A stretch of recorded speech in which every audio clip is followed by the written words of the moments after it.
Future commanders CAP passive mentors में आपका बहुत बहुत स्वागत है। आज से हम एक नया इनिशिएटिव शुरू कर रहे हैं जो हमारे कोर्स में एक डेली आंसर राइटिंग चलता है। उस कोर्स से एक टेस्ट जो है हम वीकली एक्सप्लेन करने की कोशिश करेंगे सैटरडे या संडे को, और वो ताकि जो लोग एनरोल नहीं कर पाए हैं उनको ये फायदा हो, समझ में आए कि किस तरीके से क्वेश्चंस के आंसर्स लिखने होते हैं और किस तरीके से क्वेश्चंस बनाने होते हैं, मॉडल आंसर्स कैसे लिखने होते हैं। तो वो हम यहाँ पे डिस्कस करेंगे। अगर आपने टेलीग्राम नहीं ज्वाइन किया है तो टेलीग्राम जरूर ज्वाइन करिए, डिस्क्रिप्शन में आपको लिंक मिल जाएगी और वो आपको ये जो पीडीएफ है वहां पे मैं डालूंगा। अगर आप कमेंट सेक्शन में मुझे बताओगे कि आपको ये पीडीएफ की जरूरत है तो वो पीडीएफ मैं टेलीग्राम पे शेयर कर दूंगा। तो टेलीग्राम को जरूर ज्वाइन करिए। और ये जो कोर्सेस है, टेस्ट सीरीज है, अगर आपको लगता है कि आपको टेस्ट सीरीज की जरूरत है, कोर्स की जरूरत है पेपर 2 के स्पेशलाइज सीए एक्सक्लूसिवली सीएपीएफ के लिए कोर्सेस हमने बनाए हैं, हमारे एंड्रॉइड ऐप पे आप चेक कर सकते हो, लिंक्स डिस्क्रिप्शन में। तो हमने क्वेश्चन लिया है आज के लिए, can linguistic nationalism create social division in India. ठीक है, पहले ये बता देता हूं, आपको सबको समझ में आ गया होगा मैं कहां से लिंक कर रहा हूं इस क्वेश्चन को, क्योंकि ये न्यूज में है। ठीक है, हिंदी वर्सेस रीजनल लैंग्वेजेस का चल रहा है अभी न्यूज में, आपने तमिलनाडु में देखा होगा। तो ये न्यूज में, इसीलिए मैंने ये क्वेश्चन बनाया। क्वेश्चन आपको डायरेक्ट नहीं आता है, क्वेश्चन आपको कहीं ना कहीं घुमा के पूछा जाता है। तो हम इस पे कोशिश करते हैं आज डिस्कस करने की। तो सबसे पहले आपको क्या करना होता है कि जब भी कोई क्वेश्चन आता है ना, अभी अभी आप जब घर पे प्रैक्टिस कर रहे हो तो आपने पहले टॉपिक अंडरस्टैंड करने की कोशिश करनी है। पहले वो सीखो कि टॉपिक को अंडरस्टैंड करना कैसे है, क्या है टॉपिक में। सीधा लिखने के लिए मत बैठो कभी भी। ठीक है, पहले टॉपिक को अंडरस्टैंड करना है। आपको टॉपिक अच्छे से अंडरस्टैंड हो गया तभी आप वैलिड पॉइंट्स लिख पाओगे मॉडल आंसर में, क्योंकि आपके पास 300 वर्ड्स ही होते हैं एक ऐसे को एक्सप्लेन करने के लिए। तो ये बहुत डिफिकल्ट टास्क होता है कि 300 वर्ड्स में एक ऐसे को लिखना। ठीक है, अगर यूपीएससी का देखोगे 1200 वर्ड्स होते हैं, तो वहां पे आप बहुत सारी चीजें लिख सकते हो और एक्सपांड करके भी लिख सकते हो। यहाँ पे आपको पॉइंट्स थोड़े शॉर्ट रखने पड़ते हैं और 300 वर्ड्स को में ही आपको इस आइडिया को एक्सप्लेन करना होता है जो क्वेश्चन की डिमांड होती है। तो टॉपिक की अंडरस्टैंडिंग करते हैं। पहले तो आपको लिंग्विस्टिक नेशनलिज्म जो है उसको समझना होगा। पेन ऑन कर लेता हूं मैं। ठीक है, लिंग्विस्टिक नेशनलिज्म क्या होता है वो समझना होगा। लिंग्विस्टिक नेशनलिज्म वही होता है कि कभी जब हम नेशनल यूनिटी के लिए, नेशनल आइडेंटिटी के लिए किसी एक लैंग्वेज को प्रमोट करते हैं या किसी एक लैंग्वेज का यूज करते हैं तो उसको बोलते हैं लिंग्विस्टिक नेशनलिज्म। ठीक है ना। और ये जो होता है हमेशा at the cost of linguistic diversity, मतलब जो रीजनल लैंग्वेजेस होते हैं, जो रीजनल कल्चर्स और आइडेंटिटी होती है, उसके कॉस्ट पे ये लिंग्विस्टिक नेशनलिज्म सक्सेसफुल होता है। ठीक है, अब इंडिया क्या है कि मल्टी लिंग्वल कंट्री है, तो उसमें आपको 22 लैंग्वेजेस मिलेंगे, ऑफिशियली रिकॉग्नाइज है ये, और 1600 डायलेक्ट्स जो है वो एग्जिस्ट है। डायलेक्ट मतलब किसी एक पर्टिकुलर एरिया में किसी लैंग्वेज का बोला जाना। ठीक है, तो लिंग्विस्टिक नेशनलिज्म क्या करेगा, रीजनल एलिनिएशन करेगा, सोशल कॉन्फ्लिक्ट्स तैयार होगी और resistance from non dominant language communities. ठीक है ना, इस पे तैयार होगा। मतलब वहां पे आप देख ही रहे हो तमिलनाडु में प्रोटेस्ट करना शुरू कर दिया और वो एक्सट्रीम लेवल पे जाना उन्होंने शुरू कर दिया है। तो ये हो गया आपका सोशल डिविजन्स। ठीक है, ये 2 पॉइंट्स है आपके टॉपिक के, आपके ऐसे के। एक है लिंग्विस्टिक नेशनलिज्म और दूसरा है सोशल डिविजन्स। इसको लिंक किया गया है और उसमें पूछा है can linguistic nationalism creates social divisions in India. ये टॉपिक की आपकी अंडरस्टैंडिंग होगी। अब आपने पॉइंट्स कैसे समझने हैं, पहले तो इंडिया की लिंग्विस्टिक डाइवर्सिटी आपको पता होनी चाहिए वर्सेस नेशनल यूनिटी। इसमें क्या फर्क होता है, can one language truly represent India's identity, ये आपको समझना है। हिस्टोरिकल एंड पॉलिटिकल इंपैक्ट क्या है, लैंग्वेज बेस्ड स्टेट रिऑर्गेनाइजेशन हुआ था 1956 में, सबको पता है। ठीक है, और हिंदी इंपोजिशन को उस टाइम पे बहुत रेजिस्टेंस हुआ था, हम सब पढ़ते हैं पॉलिटी में, हिस्ट्री में। ठीक है, फिर तीसरा आता है इकोनॉमिक एंड एजुकेशनल चैलेंजेस, क्या आने वाले हैं इसके, इंपैक्ट क्या होने वाला है जॉब मार्केट्स पे, एजुकेशन पॉलिसीज पे क्या इंपैक्ट होगा और कल्चरल आइडेंटिटी पे इसका क्या इंपैक्ट होगा, ये हमें जानना बहुत जरूरी है। फिर वे फॉरवर्ड आपको लेना पड़ेगा कि promoting multilingualism while ensuring national integration, मतलब हमें नेशनल इंटीग्रेशन भी कराना है पर उसके साथ ही मल्टीलिंगुअलिज्म को भी प्रमोट कराना है। तो ये आपका आ गया टॉपिक अंडरस्टैंडिंग। तो आपको हमेशा जब भी ऐसे टॉपिक आता है तो इस तरीके से टॉपिक को समझना है। फिर आता है आपका ब्रेनस्टॉर्मिंग। ये ब्रेनस्टॉर्मिंग टेक्निक क्यों सीखनी है आपने, ये सीखनी है आपने उस 3 घंटे के लिए जो जिस दिन आप पेपर देने वाले हो उस दिन ये काम आने वाली है बहुत। ठीक है, इसीलिए आपको अभी से प्रैक्टिस करना पड़ेगा ब्रेनस्टॉर्मिंग। उसके लिए हमने 1 मिनट रखा हुआ है। हमने पेपर 2 के कोर्स में इसके 3-4 लेक्चर्स भी दिए हैं और अलग अलग थीम्स बना के दिए है, कि टेक्निक्स बना के दिए कि किस तरह का टॉपिक आएगा तो कौन सा टेक्निक फॉर्मूला यूज करना है ताकि आपकी ब्रेनस्टॉर्मिंग अच्छे से हो। एक्चुअली ये 40 सेकंड्स के आसपास ही करनी चाहिए आपने, क्योंकि आपके पास इतना टाइम नहीं रहेगा, बट नो इशू, 1 मिनट में आप अगर अच्छी ब्रेनस्टॉर्मिंग कर लोगे तो आपका ऐसे भी उतना जल्दी ही खत्म होने वाला है। तो इसमें आपको देखना पड़ेगा हिस्टोरिकल केसेस, पहले तो ना दिमाग में आएगा कि इंडिया के फेडरल स्ट्रक्चर को ये लिंग्विस्टिक नेशनलिज्म कैसे इन्फ्लुएंस किया है पहले। फिर आपको कंपैरेटिव स्टडी देखने पड़ेंगे, जैसे कि स्विट्जरलैंड जैसा देश है, वहां पे मल्टीपल लैंग्वेजेस है, पर उन्होंने मैनेज किया है लिंग्विस्टिक डाइवर्सिटी को। अब स्विट्जरलैंड को यहाँ पे आप कंपेयर नहीं कर सकते हो, स्विट्जरलैंड बहुत छोटा देश है, इंडिया बहुत बड़ा देश है, बट तभी भी देखो आप कि वो इतना छोटा देश होके भी बहुत ज्यादा लैंग्वेजेस बोलते हैं, फिर भी उनकी लिंग्विस्टिक डाइवर्सिटी मेंटेन है। कॉन्स्टिट्यूशनल और लीगल फ्रेमवर्क क्या है वो आपके दिमाग में आना चाहिए, आर्टिकल 343 आना चाहिए, ठीक है। What does the Indian constitution say about language policy, ठीक है, लैंग्वेज पॉलिसी के बारे में इंडियन कॉन्स्टिट्यूशन क्या बोलता है। ब्रेनस्टॉर्मिंग क्या होता है कि क्वेश्चंस पूछने होते हैं, वहां ऐसे नहीं कि वहां ऐसे लिखना है, आपके दिमाग में जो आ रहा है फटाफट फटाफट एक डाल देना है, वहां पे रफ वर्क होता है वो, ठीक है। इसलिए 1 मिनट मतलब क्या, 1 मिनट तो तुरंत हो जाता है। फिर आपको सोसाइटी पे क्या इंपैक्ट होगा वो डालना है उसमें, ठीक है ना। Has language been a reason for past protest और मूवमेंट्स इन इंडिया, तो ये आपको पता चलना चाहिए। फिर हम अभी यहाँ पे गवर्नमेंट बैक फैक्ट्स भी देते हैं आपको, जैसे कि लिंग्विस्टिक डाइवर्सिटी की फैक्ट्स मैंने पहले ही बताई, 22 शेड्यूल लैंग्वेजेस है और ओवर 1600 डायलेक्ट्स है हमारे पास, ठीक है। सेंसस 2011 ये एक सोर्स है। फिर आपके पास दूसरी फैक्ट्स है, ऑफिशियल लैंग्वेज पॉलिसी है अपनी, आर्टिकल 343, वो states Hindi as the official language but allows continue use of English. Source है कॉन्स्टिट्यूशन ऑफ इंडिया 1950, ठीक है।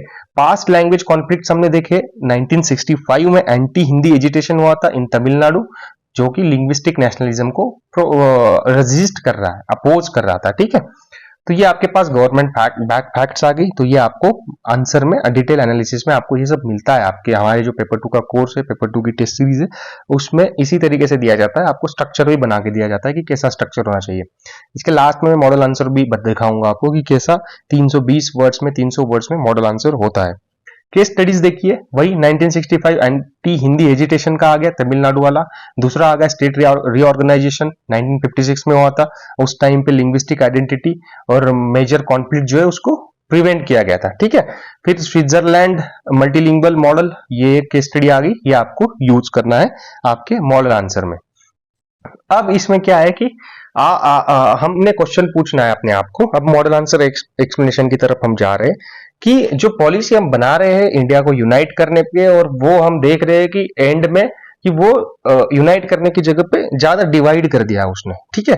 तो वो यहाँ पे दिया है कि what if policy mean to unite India ended up dividing it even further, मतलब कि लिंग्विस्टिक नेशनलिज्म यहाँ पे हम पुश कर रहे हैं कि यूनिटी के लिए, वहां पे हम रियलिटी में देख रहे हैं कि रीजनल रेजिस्टेंस मिल रहा है, प्रोटेस्ट मिल रहे हैं, पॉलिटिकल कॉन्फ्लिक्ट तैयार हो रही है, आइडेंटिटी स्ट्रगल्स हो रहे हैं, ठीक है ना। ये अभी एक आज का ही नहीं है, पिछले 2-3 साल से तो बहुत ज्यादा हुआ है।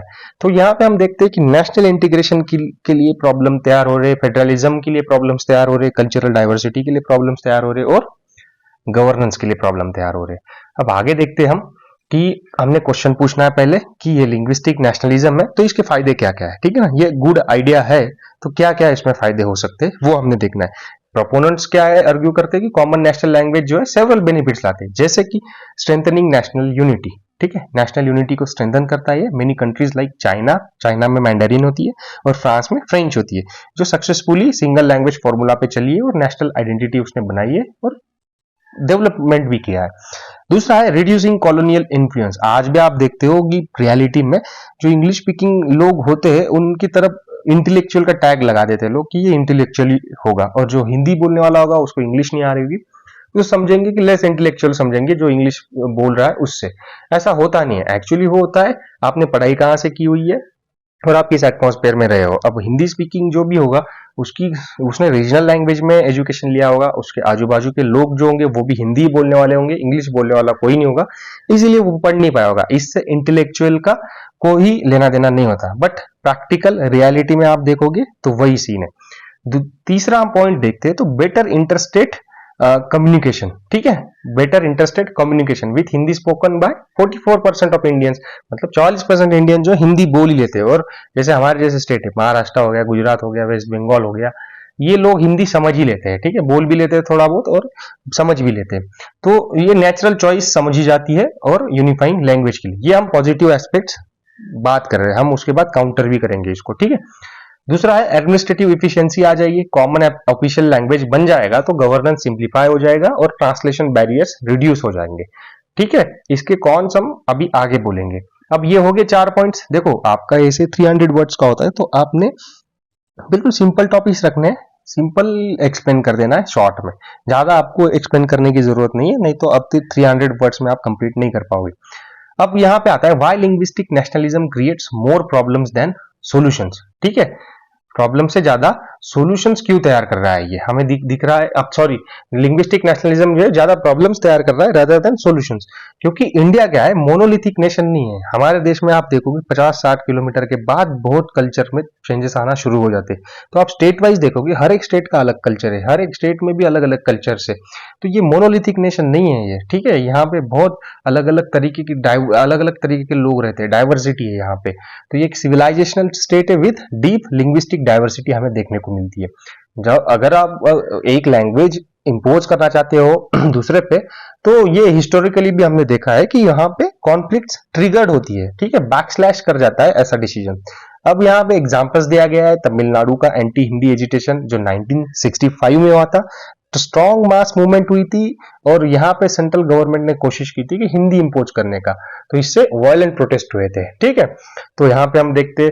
दूसरा, Karnataka and north east resistance हमने देखा अभी रिसेंट में जो प्रोटेस्ट हुए थे कर्नाटका, आसाम एंड मणिपुर में, वो हिंदी इंपोजिशन के अगेंस्ट थे। बता रहे थे वो कि लैंग्वेज जो है उनके लिए बहुत सेंसिटिव इशू है और रीजनल आइडेंटिटी वो बरकरार रखना चाहते हैं, तो इस तरीके के इशू आते हैं। तीसरा पॉइंट हम देखते हैं तो linguistic federalism versus centralisation.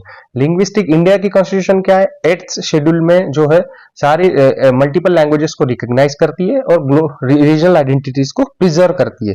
But आप एक लैंग्वेज अगर इंपोज करोगे तो ये कहीं ना कहीं रीजनल आइडेंटिटीज खत्म हो सकती है और आप सेंट्रलाइजेशन की तरफ जा सकते हो। फोर्थ पॉइंट है education and job discrimination. Competitive exam, job opportunities and administrative roles जो है वो हिंदी स्पीकर्स को फेवर करेंगे और नॉन हिंदी स्टेट्स जो है वो एडवांटेज पे जा सकते हैं।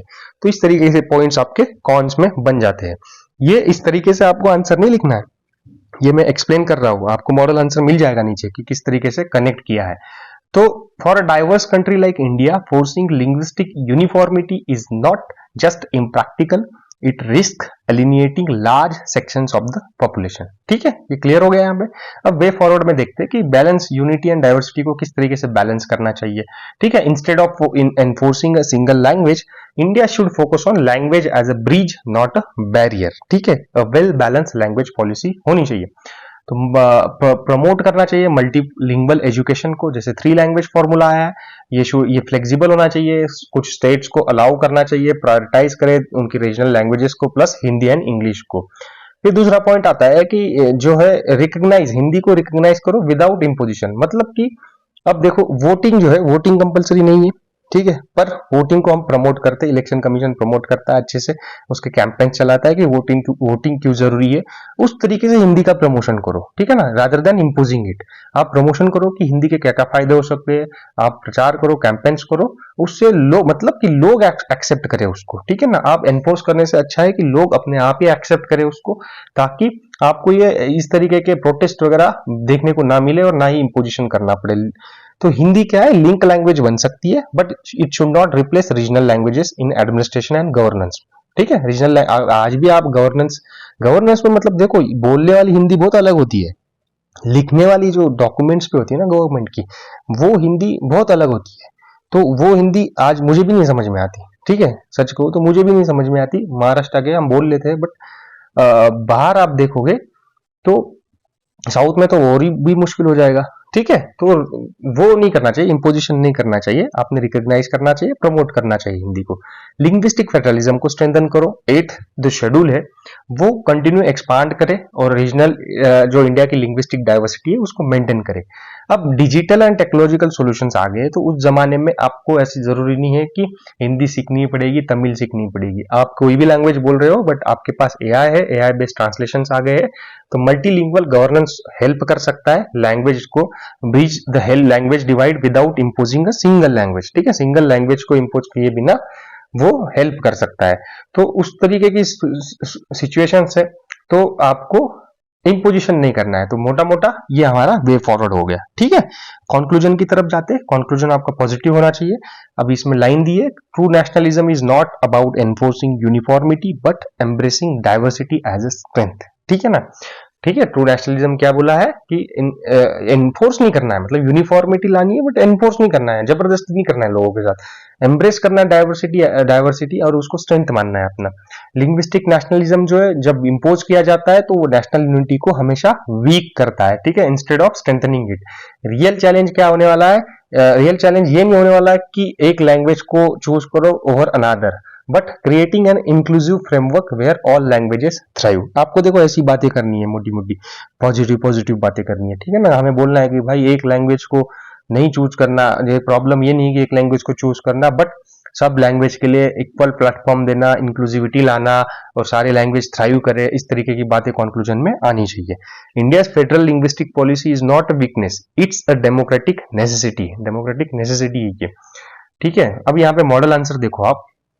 मॉडल आंसर जो है हमने दिया है यहाँ पे 320 वर्ड्स में दिया है। Can linguistic nationalism create social division in India. Topic हमेशा लिखना है आप ऊपर जब भी आंसर स्टार्ट करते हो, और उसके बाद यहाँ पे मैंने जगह नहीं छोड़ी, यहाँ पे स्पेस छोड़ना है आपने। ठीक है ना, शुरू में एक छोटा सा स्पेस छोड़ना है और फिर पैसेज का राइटिंग शुरू करना है। ये इंट्रोडक्शन यहाँ पे हो गया। फिर देखो यहाँ पे जब भी कोई आपका पैराग्राफ चेंज होता है तो वहां पे आपका ट्रांजिशन वर्ड आना चाहिए, नहीं तो ऐसे जैसे कि proponents of linguistic nationalism believe that, इस तरीके से बोलना है अपना। ठीक है ना, जब भी आप बता रहे हो किसी पॉइंट को कि आपको बोलना है कि जो मैं नहीं कुछ बोल रहा हूँ। ठीक है ना, आपने बताया कि मैं नहीं कुछ बोल रहा हूँ, बट आप क्या एक नरेट कर रहे हो चीजों को जो आप सोसाइटी में हो रही है उसको में आप एनालिसिस कर रहे हो। तो आप बोल रहे हो कि जो लिंग्विस्टिक नेशनलिज्म को फेवर कर रहे हैं उनका बिलीव ऐसा है कि कॉमन नेशनल लैंग्वेज यूनिटी को फोस्टर करती है। तो आपने लिखा proponents of linguistic nationalism believe that. इस तरीके से आपने फिर आप नेक्स्ट पैराग्राफ देखिए, वहां पे हावेवर का यूज किया गया है। ये ट्रांजिशन वर्ड्स होते हैं, ये बहुत इंपॉर्टेंट होते हैं और ये आपके ऐसे को सुंदर बनाते हैं। ठीक है, तो ये याद रखना कि ये कंटेंट का ही पेपर नहीं है, इंग्लिश लैंग्वेज स्किल्स भी यहाँ पे चेक होते हैं। तो इंग्लिश लैंग्वेज स्किल्स आपको के अच्छे होने चाहिए मार्क्स लाने के लिए। ठीक है, यहाँ पे दिया है कि however linguistic nationalism in India has often led to conflicts and resistance. ठीक है, the anti Hindi agitation in Tamil Nadu, example सारे यूज किए यहाँ पे ना, ये वही जो पॉइंट्स है उसको मॉडल आंसर में क्लब किया है और ये 320 325 में हमने खत्म किया है। तो ये मॉडल आंसर है। आपको ये पीडीएफ चाहिए तो आप कमेंट में बताओ, लाइक करो वीडियो को। यहाँ तक देखा है मतलब, देखो मैं शुरू में नहीं बोलता हूँ कभी भी लाइक करने के लिए, लास्ट में ही बोलता हूँ, क्योंकि मुझे पता है जिसको जरूरत होती है वही देखता है लास्ट तक और उसको पसंद आता है।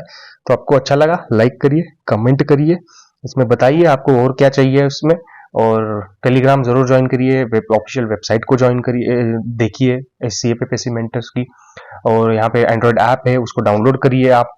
ठीक है, तो आपको बहुत सारी चीजें CFA के एग्जाम से रिलेटेड मिलेगी। जो नए कैंडिडेट्स है उसको नहीं पता होगा, वो जरूर ज्वाइन करके वहां पे देखिए, इनिशिएटिव्स है बहुत सारे जो कि आपको फायदे के हैं वो कर सकते हो। Thank you for watching this video till last. जय हिंद।